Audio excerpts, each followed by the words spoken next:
What if I told you that humanity's greatest weapon against alien invasion isn't our technology, our numbers, or even our nuclear arsenal? What if our secret weapon is something so fundamentally human that no alien species could ever replicate it? Something that turns our greatest weakness into our most devastating strength. Welcome back to the channel, Space Explorers. Today we're diving deep into an epic HFY story that reveals the one thing about humanity that makes even the most advanced alien civilizations tremble. But before we begin this journey, make sure to hit that like button if you're ready for some serious human badassery. And don't forget to subscribe with notifications on. Trust me, you won't want to miss what's coming next. This is a story about deception, sacrifice, and the kind of tactical brilliance that can only come from a species that evolved on a death world. So settle in, because we're about to discover why aliens call us the impossible species. The message arrived on a Tuesday. Not that Tuesdays meant anything to the Zephyrian Collective, but for Dr. Sarah Chen, head of Earth's Xenological Defense Initiative, it was just another mundane day, until the quantum communicators started screaming. "Direct to Chen to the command center, Priority Alpha." The announcement echoed through the underground facility buried 3 kilometers beneath the Colorado Rockies. Sarah dropped her coffee, real coffee, not the synthetic stuff, and ran. The command center buzzed with controlled chaos. Dozens of technicians hunched over holographic displays while Admiral Marcus Rivera, Earth's top military strategist, stood rigid at the central console. "Talk to me, Marcus," Sarah said, still catching her breath. "First contact," he replied grimly. "And they're not here to shake hands." The main display showed a fleet of ships that defied human understanding of physics. Crystalline structures that seemed to bend light around them, each one the size of Manhattan, hanging in perfect formation just beyond Pluto's orbit. "How many?" Sarah asked. 12,000 ships, each one carrying an estimated 50,000 troops. Rivera's jaw tightened. "Sarah, they're not just here to conquer us. According to their transmission, they're here to study us." The transmission played across the speakers. "Translated by humanity's most advanced AI systems. Greetings, primitive species of the third planet. We are the Zephyrian Collective, shepherds of galactic civilization. Your world has been selected for integration into our empire. Resistance is futile and will only result in unnecessary suffering. We have studied your species for 3 of your solar cycles. You are classified as Deathworlders, a curious anomaly that requires examination. Prepare for peaceful transition to collective oversight." Sarah felt her blood run cold. "They've been watching us for 3 years. Gets worse." Rivera pulled up another display. "Our deep space monitoring stations have been detecting similar fleets approaching 17 other systems, all inhabited by species they classify as Deathworlders." "Sarah, they're not just invading Earth. They're conducting a galaxy-wide harvest." In the corner of the command center, Dr. James Park, Earth's leading expert on alien psychology, was frantically analyzing the transmission data. What he found made his hands shake. "Director," he called out, his voice barely steady. "There's something else, hidden in their transmission, a secondary signal. It's not meant for us." Sarah and Rivera rushed over. "What kind of signal?" "Coordinates, dozens of them, and Sarah." Park's face went pale. "One of them is pointing to a location inside our own solar system. They have assets here already."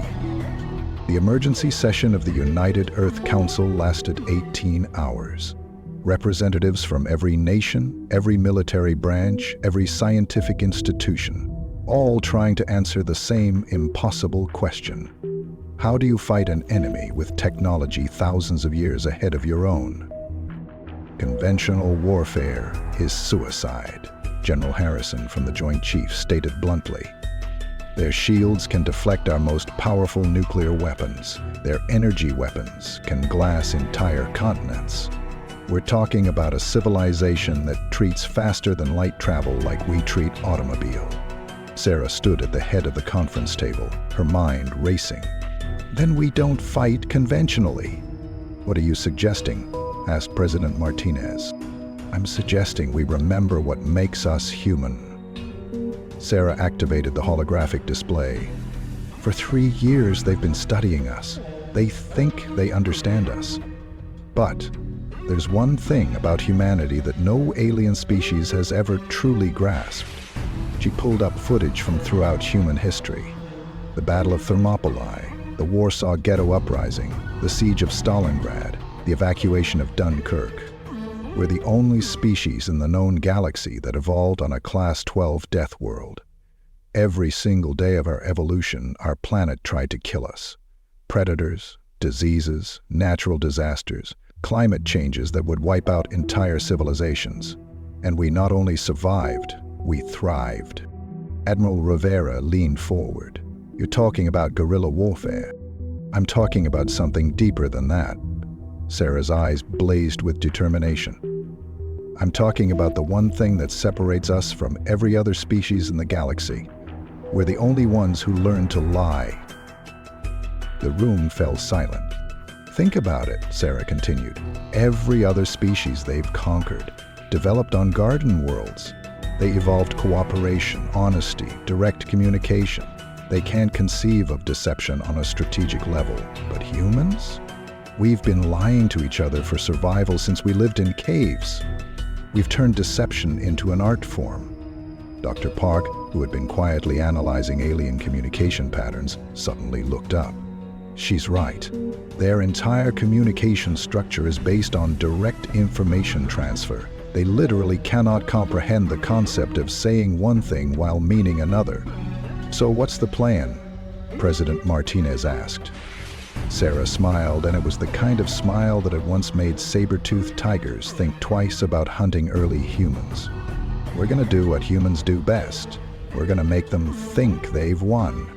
While the council debated strategy, Dr. Park was making a disturbing discovery. The alien assets in their solar system weren't just observation posts.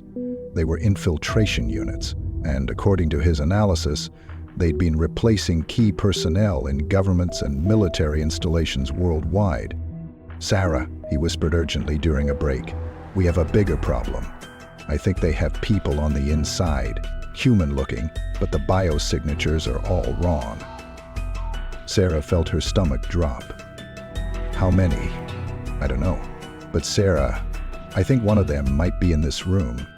The Zephyrian invasion began exactly as their ultimatum promised, with overwhelming force designed to break human resistance in a matter of hours. Their first mistake was assuming humans would fight like every other species they'd conquered. The massive alien dreadnoughts descended through Earth's atmosphere, their energy shields shimmering like aurora as human missiles and energy weapons bounced harmlessly off their hulls. Major cities around the globe, New York, London, Tokyo, Moscow, found themselves under the shadow of ships that blotted out the sun. But instead of the desperate, chaotic resistance the Zephyrians expected, they encountered something that confused their tactical computers: organized surrender. This is General Harrison of the United Earth Defense Force, came the broadcast, on all frequencies. To all human military units, stand down. Repeat, stand down. We cannot win this fight. All units are ordered to surrender immediately to preserve civilian lives. Across the globe, human military forces laid down their weapons. Governments issued statements of capitulation. The resistance that the Zephyrians had prepared for simply didn't happen. Commander Zix-9, leader of the invasion force, studied the tactical displays from his flagship with growing confusion. In 3,000 years of conquest, no species had ever surrendered this quickly or completely. Status report, he commanded his tactical officer. All major population centers secured with minimal resistance. Human military forces have surrendered en masse. Civilian populations are complying with relocation orders. The officer paused. Commander, this is unprecedented. The relocation army in the Zix-9's crystalline features shifted in what might have been satisfaction. Perhaps these Deathworlders are not as formidable as our intelligence suggested. Begin Phase 2, Specimen Collection and Analysis. What the Zephyrians didn't know was that every human surrender had been carefully orchestrated. Every capitulation was part of a plan 3 years in the making. In hidden bunkers around the globe, the real human military watched and waited. Dr. Park's investigation had revealed the scope of the infiltration. 17 key personnel in the Earth Defense Council had been replaced by Zephyrian agents. But he'd also discovered something else. The aliens' shape-shifting technology had a fatal flaw. It couldn't replicate human emotional responses under extreme stress. "We need to flush them out," he told Sarah through an encrypted channel. "But we need to do it without alerting the main invasion force. We make them think we're planning something we're not. Force them to reveal themselves." The Zephyrian Research Facility was established in what used to be Central Park, a massive crystalline structure that rose like a twisted spear into the Manhattan sky, surrounded by energy barriers that made the air itself shimmer. Inside, Dr. Elena Vasquez tried to control her breathing as alien scientists, if you could call them that, subjected her to test after test. She was one of 50 humans selected for detailed analysis, though she suspected the real number was much higher. The Zephyrians were thorough, she had to give them that.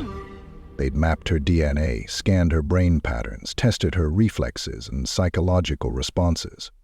What they hadn't realized was that Elena wasn't just a random civilian, she was a former Navy SEAL turned neuroscientist, and every test they ran was giving her valuable intelligence about their capabilities.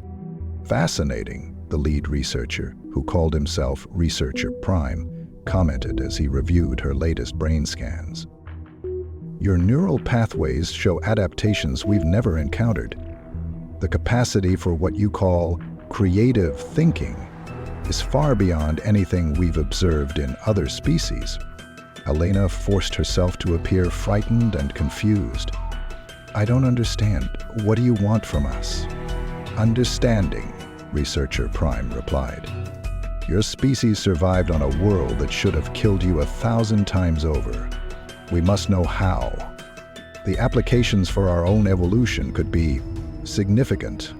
What Researcher Prime didn't know was that Elena's neural implant, disguised as a medical device for a childhood injury, was recording everything. Every scan, every test, every casual comment about Zephyrian technology and biology was being transmitted to hidden receivers throughout the city. The infiltrator reveal came during what appeared to be a routine strategy meeting.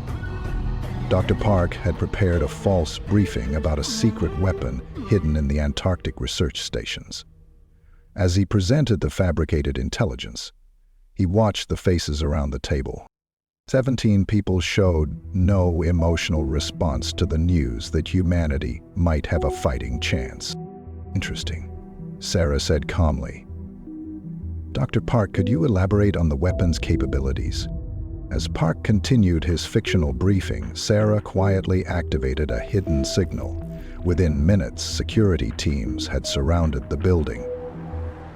The infiltrators revealed themselves when they realized they'd been discovered, their human disguises melting away to reveal the crystalline, insectoid forms beneath. The battle was brief, but vicious. The aliens were strong and fast, but they'd never encountered humans who were expecting them. "Now we know their weakness," Sarah said as the last infiltrator was subdued. "They can copy our appearance, but they can't copy our souls." 3 months into the occupation, the Zephyrians were beginning to understand why humans were classified as Deathworlders. It wasn't their physical capabilities, though those were impressive. It wasn't their technology, which was primitive by collective standards. It was something far more dangerous: their absolute refusal to accept defeat. The resistance started small. Sabotaged supply lines, communications disruptions, equipment failures that seemed random but followed suspicious patterns. The Zephyr had expected some level of insurgency. Every conquered species produced a few holdouts. But this was different. This was coordinated. Commander Zix9 studied the reports with growing frustration. "How many resistance cells have we identified?" "None, sir," his intelligence officer replied. "That is, we've eliminated 47 separate groups, but new ones keep appearing. It's as if the entire population is involved." "That's impossible. No species can maintain that level of coordination without centralized command." What the commander didn't understand was that humans had been preparing for this exact scenario for 3 years. Every major city, every small town, every rural community had been quietly organized into independent cells. Each cell knew only what it needed to know, but all were working toward the same goal. In the tunnels beneath New York, former Marine Colonel Jake Morrison coordinated with resistance cells across the globe. The old subway system had been converted into a vast underground network, invisible to Zephyrian sensors. "Status report from London," came the encrypted transmission. "Package delivered. Zephyrian research facility experiencing technical difficulties." "Tokyo confirms," another voice added. "Their specimen collection has been interrupted." Morrison smiled grimly. The Zephyrians thought they were studying isolated human subjects. They had no idea that every specimen was a trained operative, gathering intelligence and sabotaging their operations from within. The intelligence gathered from the infiltrators had revealed something crucial. The Zephyrian collective wasn't just conquering worlds. They were stealing the unique evolutionary advantages of each species they encountered. Humanity's capacity for deception and creative thinking was exactly what they needed to overcome a rival empire that had been stalemating them for centuries. "They're not just invading us," Dr. Park explained to the Resistance leadership. "They're trying to become us. But they don't understand that what makes us human can't be copied or stolen. It has to be lived." 6 months into the occupation, Researcher Prime was beginning to question everything he thought he knew about human psychology. The specimens were uncooperative. Not in the violent, desperate way of other conquered species, but in ways that defied logical analysis. They would comply with direct orders while somehow sabotaging the intended results. They would provide information that was technically accurate but practically useless. They would appear to cooperate while actually accomplishing the opposite of what was requested. "I don't understand," he confided to his assistant. "Their brain scans show they're telling the truth, but the results of their actions suggest deliberate deception." "Perhaps," his assistant suggested, "the concept of truth is different for this species." Researcher Prime considered this. It was a disturbing thought. The collective's entire civilization was built on the principle of direct, honest communication. The idea that a species could function while routinely deceiving each other was unsettling. What he didn't know was that the humans had figured out how to beat the Zephyrin truth detection technology. It wasn't about lying. It was about believing multiple contradictory things simultaneously, a uniquely human talent that the aliens couldn't comprehend. Elena Vasquez had become a master of this technique. When asked about human military capabilities, she would genuinely believe that humanity was helpless, while simultaneously planning the next phase of resistance operations. The Zephyrian scanners read her as truthful because, in her mind, she was. The key, she explained to her fellow specimens during a carefully orchestrated accidental meeting, is compartmentalization. Don't think of it as lying, think of it as selective truth. The breakthrough came when the Resistance realized that the Zephyrians' greatest strength, their interconnected collective consciousness, was also their greatest weakness. Every Zephyrian was linked to the others through quantum entanglement, sharing thoughts and experiences instantaneously across their entire empire. If we can introduce the right kind of information into their network, Dr. Park explained, we can potentially affect their entire civilization." "What kind of information?" Sarah asked. Park smiled. "The most dangerous kind, human ideas." The plan was audacious even by human standards. Instead of fighting the Zephyrian collective consciousness, they would join it, and then change it from within. Dr. Vasquez volunteered for the most dangerous part of the mission. Using technology reverse-engineered from captured Zephyrian equipment, she would allow herself to be connected to their collective network, but instead of being absorbed by it, she would introduce something the Zephyrians had never encountered: human creativity, human doubt, and most dangerously of all, human individuality. "The risk is enormous," Dr. Park warned as they prepared the neural interface. "If this goes wrong, we could lose you entirely. Or worse, you could become one of them." Elena strapped herself into the modified Zephyrian neural chair, her hands steady despite the magnitude of what she was about to attempt. "Doc, I've been preparing for this my whole life. Every human has. We're the species that looked at a planet trying to kill us and decided to make it our home. This is just another day at the office." The connection established slowly, Elena's consciousness expanding beyond her individual mind into the vast network of the Zephyrian collective. For a moment, she was overwhelmed by the sheer scope of it. Millions of minds thinking in perfect harmony, sharing knowledge instantaneously across thousands of light years. But then her human training kicked in. Instead of trying to resist the collective, she embraced it, while maintaining her core sense of self.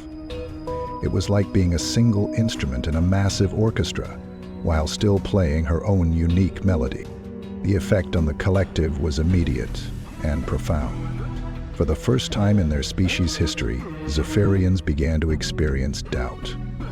Not the logical analysis of multiple possibilities that they were familiar with, but genuine uncertainty about their actions and beliefs.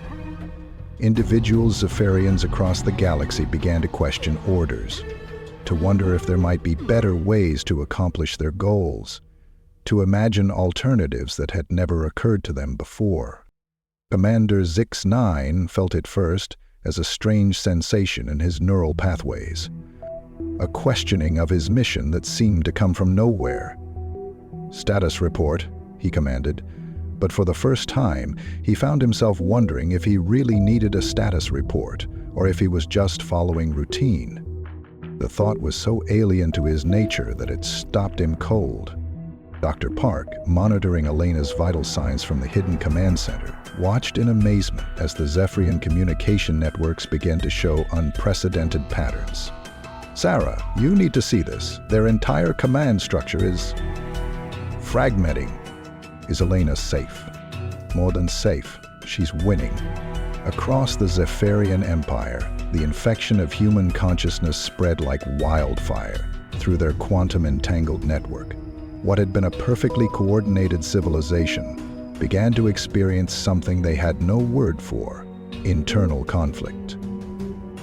In the research station orbiting Kepler 442b, researcher Prime found himself staring at a specimen from the local species, a peaceful, herbivorous race that had surrendered immediately upon first contact.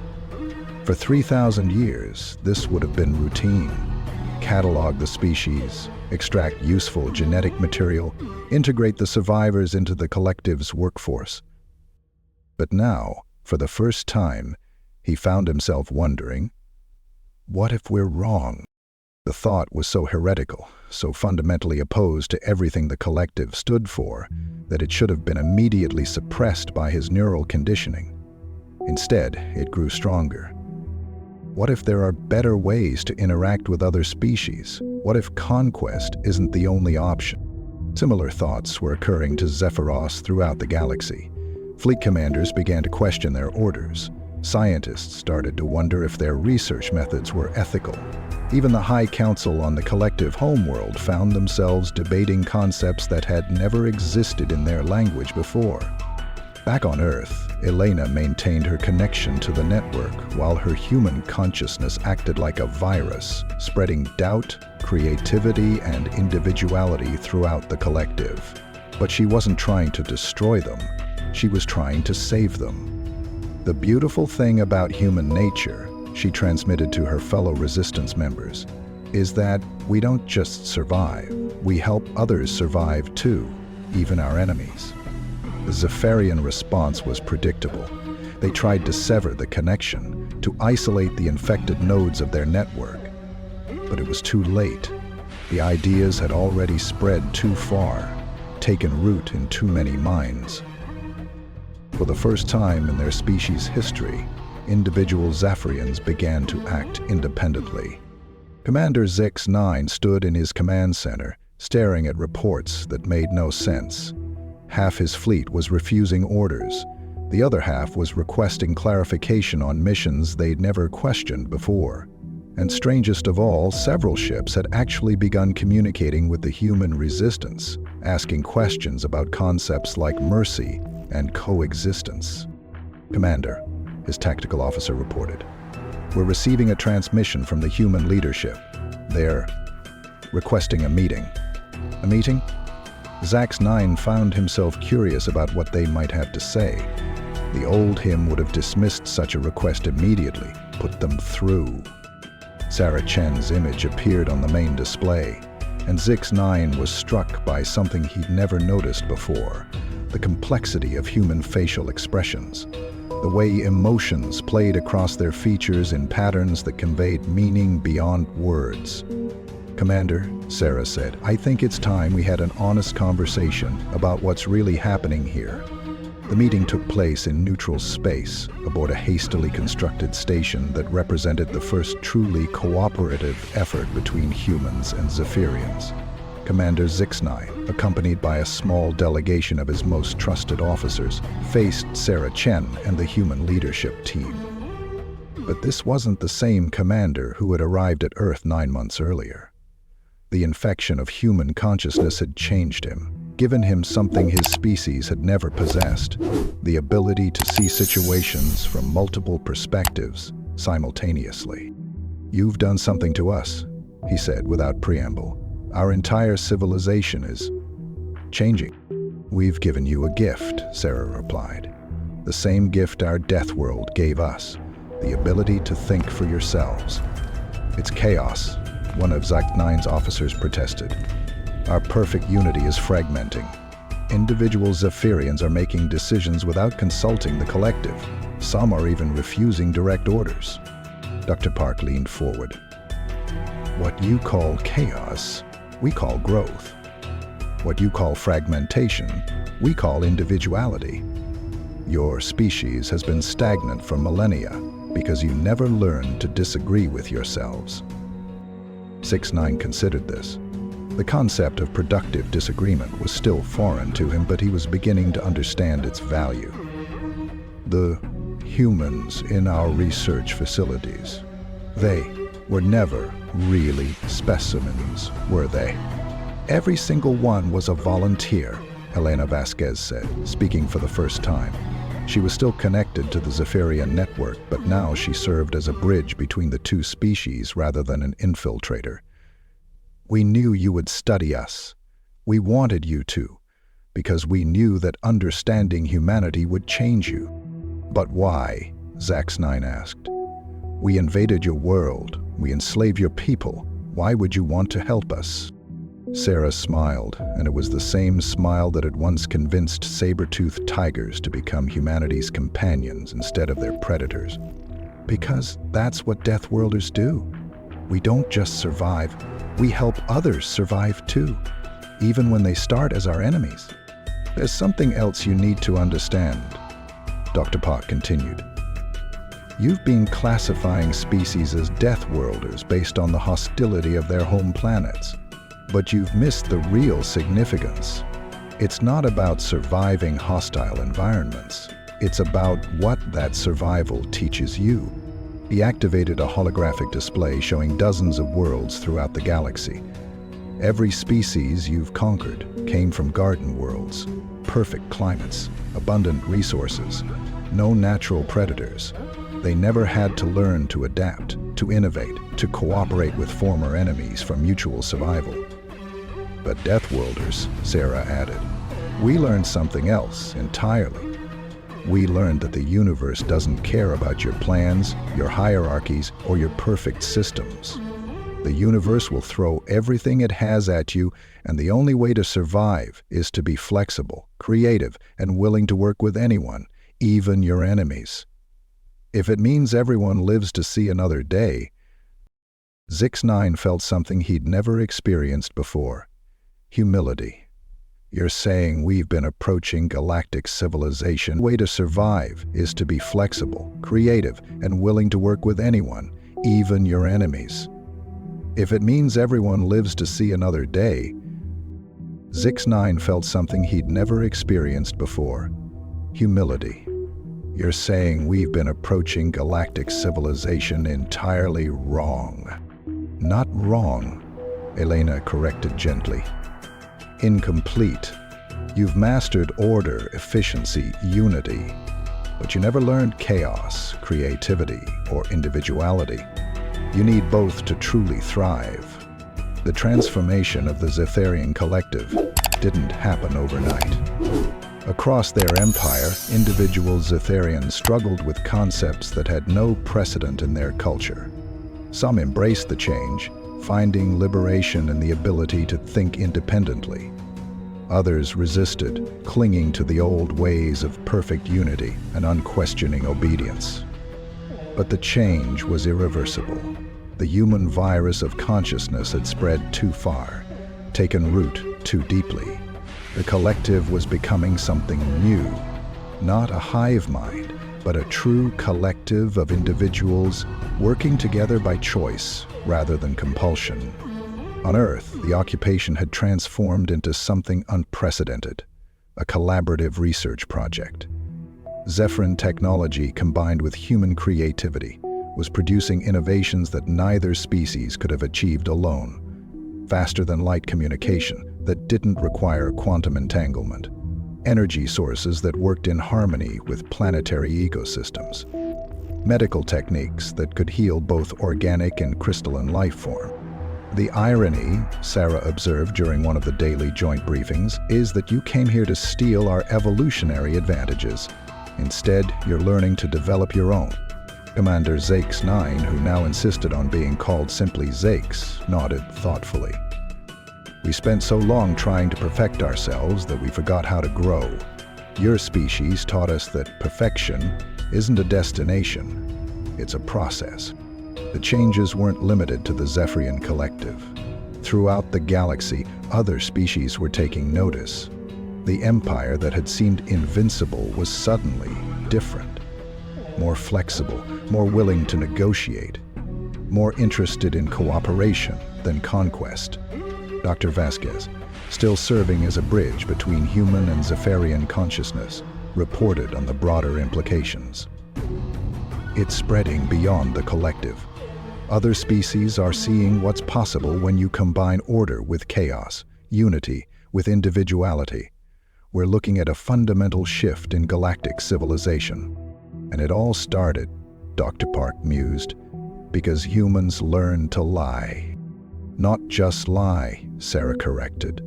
We learned to hold contradictory truths simultaneously, to believe in hope while preparing for despair, to trust while remaining vigilant, to cooperate with our enemies while never forgetting they might become enemies again.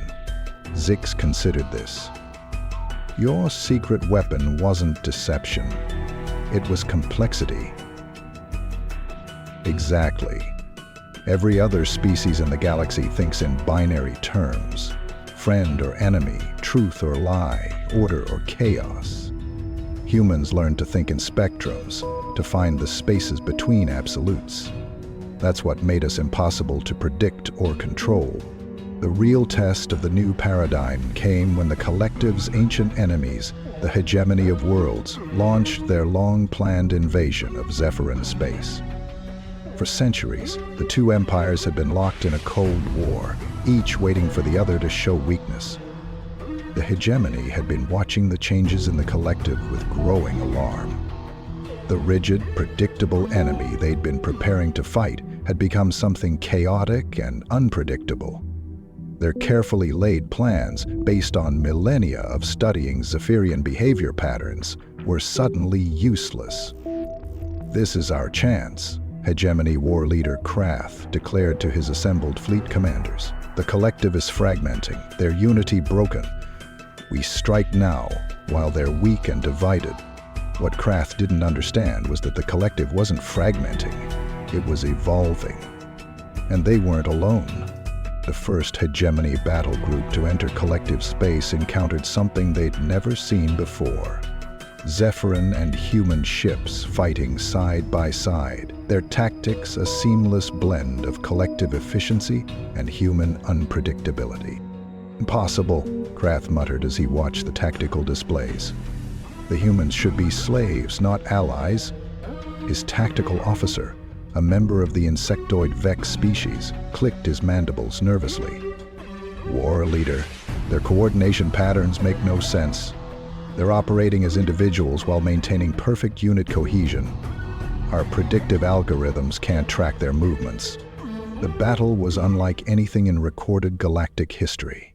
The Hegemony forces, trained to fight the old collective, found themselves facing an enemy that combined the best of both order and chaos.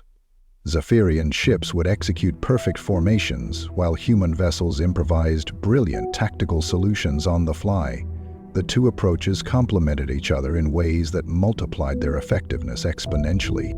Admiral Rivera, commanding the human contingent from the bridge of the newly constructed Earth-Zephyrian hybrid vessel Synthesis, watched the battle unfold with grim satisfaction. "Status report?" he called out. "Hegemony forces are retreating from sectors 7 through 12, reported his Zephyrian tactical officer, a young individual who had chosen the name Nova to reflect their newfound independence. Their command structure appears to be confused. They're not used to fighting an enemy that can think like them and unlike them at the same time," Rivera observed. "Zix, what's your assessment?" Zix, coordinating the collective forces from his own hybrid command ship, responded through the quantum communication link. "The hegemony is adapting faster than expected. They're beginning to incorporate random elements into their tactics to counter our unpredictability. Then it's time for Phase 2, Rivera said with a smile that would have made his ancestors proud. "Let's show them what happens when Deathworlders stop playing defense."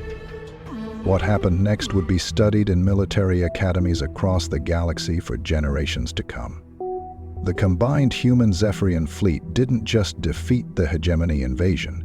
They did something that violated every principle of interstellar warfare. They surrendered.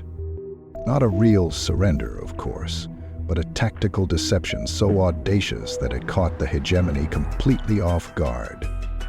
Entire battle groups of human and Zephyrian ships powered down their weapons, transmitted surrender codes, and allowed themselves to be captured. War Leader Krath couldn't believe his good fortune. "They're giving up? Just like that?"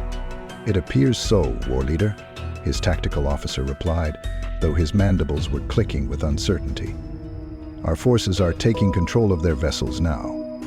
What Krath didn't know was that every captured ship was actually a Trojan horse. The human crews had spent months learning hegemony technology from captured vessels, while the Zephyrians had used their collective consciousness to coordinate a deception of unprecedented scale. The moment the hegemony forces brought the captured ships into their main fleet formations, the trap was sprung. "Now!" Admiral Rivera whispered into his communicator.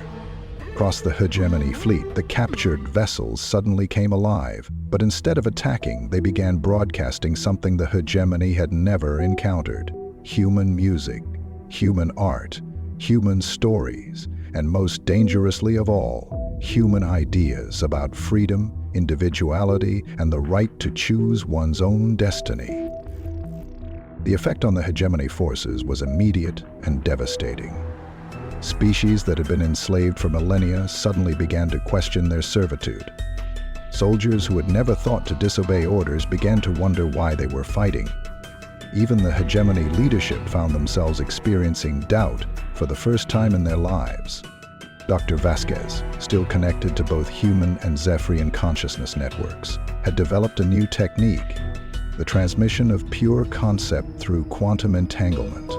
Not just information, but the actual experience of human emotions and ideas. What we're doing, she explained to the Joint Command staff, is giving them the same gift we gave the Zephyrians, the ability to think for themselves. The results were spectacular. Across the hegemony fleet, individual soldiers began laying down their weapons. Ship commanders started questioning their orders. Entire battle groups defected to join the human Zephyrian alliance. War leader Krath watched his empire crumble in real time, not through military defeat, but through something far more powerful, the spread of hope. "What have you done to us?" he demanded in a desperate transmission to the Allied fleet. Zara Chen's response was broadcast across all frequencies, reaching every ship in both fleets. "We've given your people the same thing we gave ourselves when we looked up at the stars from our death world. The knowledge that there's always another choice." War leader Krath felt something he'd never experienced in his 1,000-year lifespan, the weight of moral uncertainty. Around him, his own command crew was beginning to question orders they'd followed without thought for centuries. "This is impossible," he muttered. "Order cannot exist without hierarchy. Unity cannot exist without control." "That's where you're wrong," came a new voice. Zex, speaking directly through the quantum link. "We learned something from the humans that changed everything. True unity isn't about forcing everyone to think the same way. It's about choosing to work together despite thinking differently." The battle that had begun as a military engagement had transformed into something unprecedented in galactic history. A philosophical revolution spreading at the speed of thought across multiple star systems. On the bridge of his flagship, war leader Krath faced a choice that no hegemony leader had ever confronted. His fleet was fragmenting, his soldiers were defecting, and his entire worldview was crumbling. He could order a final, desperate attack that would result in massive casualties on all sides. Or, "War leader," his tactical officer said quietly, "I've been analyzing the human cultural transmissions. There's a concept they call mercy. I think I understand it now." Krath looked at his officer, really looked at him, for the first time in decades. The insectoid Vex had served loyally for 50 years, never questioning, never hesitating. Now his compound eyes held something new. Hope. "What are you suggesting?" Krath asked. "I'm suggesting we try something that's never been attempted in galactic history. I'm suggesting we ask for help." The transmission that went out from war leader Kraft's flagship changed the course of galactic civilization forever. "This is War Leader Krath of the Hegemony of Worlds, speaking to the Human Zephyrian Alliance. We request parley, not surrender, not negotiation for terms of defeat, but guidance. We wish to learn what you have learned." The response came not from Admiral Rivera or Commander Zix, but from an unexpected source. Dr. Elena Vasquez, still serving as the bridge between species and consciousness. War leader Krath, her voice carried across the quantum networks, reaching not just his ship but every vessel in both fleets. "The first lesson of being human is this: it's never too late to choose a better path." What followed was the most complex diplomatic, psychological, and philosophical undertaking in recorded history. The hegemony, like the collective before them, had to learn to think as individuals while maintaining their social bonds. But unlike the Zephyrians, they had to overcome millennia of oppression and rigid hierarchy. The process wasn't smooth. Some hegemony species embraced the change immediately, throwing off the chains of servitude with explosive joy. Others resisted, fearing the chaos that might come with freedom. A few even attempted to maintain the old ways through force. But the human virus of consciousness was patient and persistent. Every act of kindness, every moment of cooperation, every small choice to help rather than harm spread the infection of hope a little further. Dr. Park, now coordinating what had become known as the Consciousness Liberation Project, reported to the Joint Leadership Council 6 months after the hegemony encounter. The effect is spreading beyond our direct contact. We're receiving reports from across the galaxy of species spontaneously developing individual consciousness, questioning their governments, demanding representation in galactic affairs. It's like we've triggered a galaxy-wide renaissance. Sarah Chen studied the reports with a mixture of pride and concern. Are we sure this is a good thing? We're essentially destabilizing every major power structure in the galaxy. That's exactly why it's a good thing, Admiral Rivera replied. Stable tyranny isn't peace. It's just delayed conflict. What we're creating is the possibility of genuine cooperation between equals. Zix, who had become something of a philosopher warrior in the months since his transformation, added his perspective. The humans have taught us that chaos isn't the opposite of order. It's the source of growth. Without the ability to change, to adapt, to become something new, any civilization eventually stagnates and dies. But the most profound changes were happening at the individual level. Across the galaxy, beings who had never questioned their place in the universe were suddenly discovering they had choices. The rigid caste systems that had defined galactic civilization for millennia began to crumble as individuals realized they could be more than their birth circumstances had dictated. Elena Vasquez, now permanently integrated into the Galactic Consciousness Network, served as a guide for species learning to navigate their newfound freedom. Her reports painted a picture of transformation that was both beautiful and chaotic. A hegemony warrior caste Vex has become a poet, writing verses about the beauty of choice. A collective research drone has started a school for young Zephyrians, teaching them to question everything. A slave species from the Outer Rim has established their own government and is negotiating as equals with their former masters.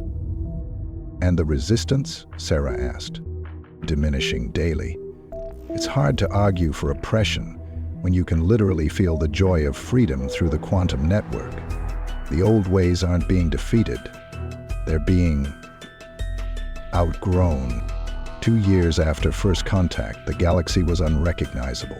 The rigid empires that had dominated interstellar politics for millennia had evolved into something unprecedented, a true galactic democracy, where every species, every world, every individual had a voice. The transformation hadn't been without its challenges. Some regions had descended into temporary chaos as old power structures collapsed.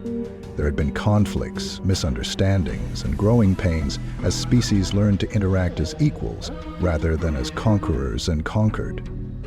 And those who could, but the human approach to problem solving, creative, adaptive, and always looking for the third option, had provided a framework for resolving these conflicts. The concept of win-win solutions, so natural to humans but revolutionary to most galactic species, became the foundation of the new order. The Galactic Cooperative, as it came to be known, operated on principles that would have seemed impossible just a few years earlier. No species could be forced to join or remain in the cooperative. All decisions affecting multiple species required consensus, not majority rule. Individual rights were considered as important as collective needs. Conflict resolution focused on understanding and accommodation rather than dominance. At the first Galactic Cooperative Assembly, held in a massive space station constructed jointly by dozens of species, Sarah Chen addressed the gathered representatives. When we first encountered the Zephyrin Collective, they saw us as primitive Deathworlders, dangerous but ultimately inferior. What they didn't understand is that our primitiveness was actually our greatest strength. We never learned to accept that things had to be the way they were. We never stopped believing that tomorrow could be better than today.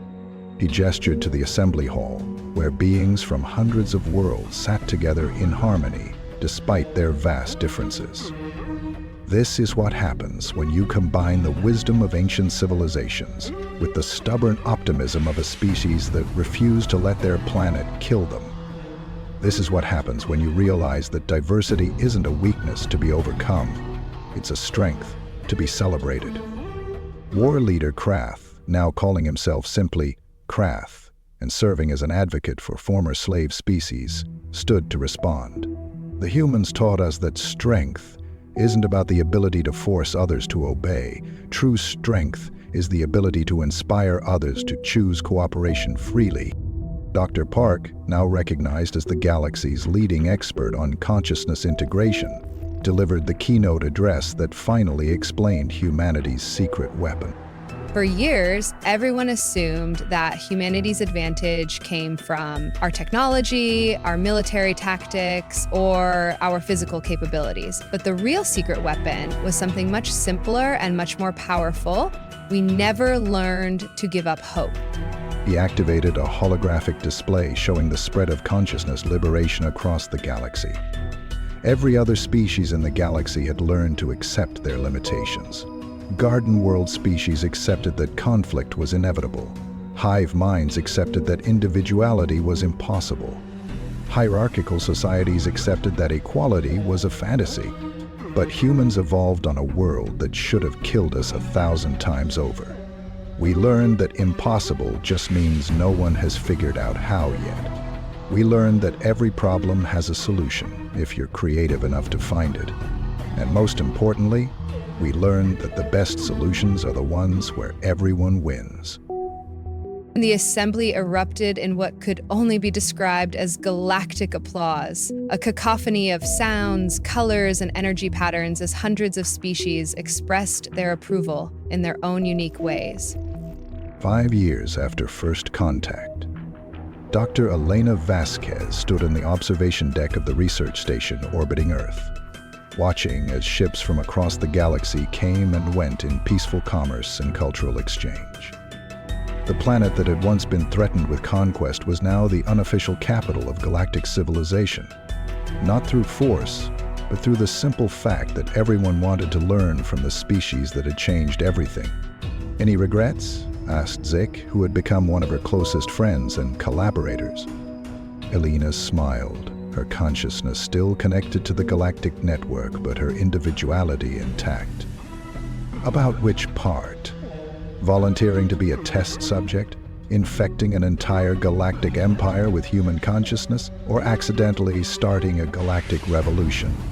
"All of it." Elena considered the question seriously. Through the quantum network, she could feel the joy of billions of beings who had discovered freedom for the first time. She could sense the excitement of species learning to cooperate instead of compete. She could experience the wonder of civilizations discovering that the universe was far more beautiful when everyone was free to contribute their unique perspective.